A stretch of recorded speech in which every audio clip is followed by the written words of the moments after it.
Knuffle Bunny 2. A case of mistaken identity. It's fine. Okay. One morning, not so long ago, Trixie took a walk with her daddy. By now, Trixie really knew how to talk. Guess what I'm going to do? I'm going to show Amy, and then I'll show Meg, and then I'll show Margot, and then I'll show Jane, and then I'll show Leela, and then I'll show Rebecca. Jane goes to basic. She does. And then I'll show Noah, and then I'll show Robbie, and then I'll show Toshi, and then I'll show Casey, and then I'll show Connie, and then I'll show Parker, and then I'll show Brian, and talk and talk and talk. Come on! Trixie was excited because she was taking her one-of-a-kind Knuffle Bunny someplace very special. School. She was going to school. Must be stuffy day. Trixie couldn't wait to show Knuffle Bunny to Miss Greengrove and all of her friends in pre-K. But just as her daddy kissed her goodbye, Trixie saw Sonia. Look what Sonia's got.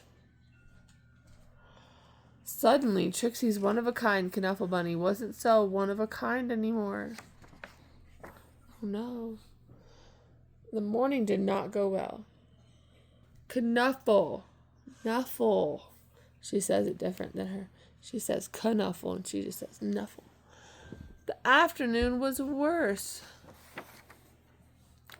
When the school bell rang, Miss Greengrove returned the Knuffle Bunnies. The day got better. Then, before she knew it, it was time to go home. Trixie ate her dinner, devoured her dessert, brushed her teeth, and tried to escape the mommy and daddy robots from planet Snurp. At 1:30 bedtime, Trixie was tucked in, ready for sleep. But a few hours later, Trixie realized something.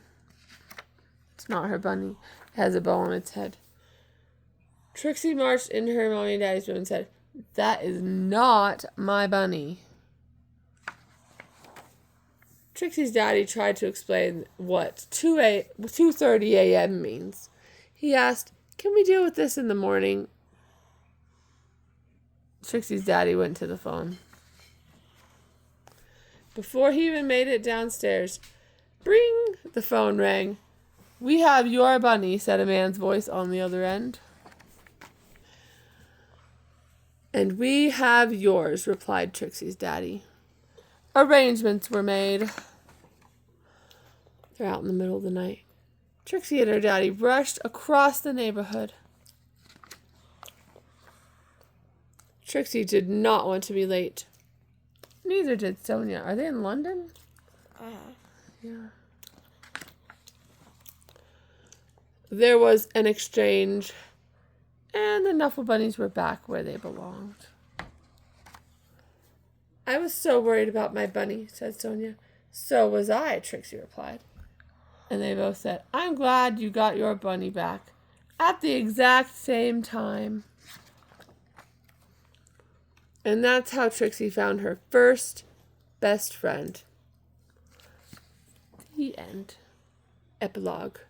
The next morning, both Trixie and Sonia rushed to school. The new best friends had lots of catching up to do. "Do you want to play with my Knuffle Bunny?" "Sure. Do you want to play with mine?" The end.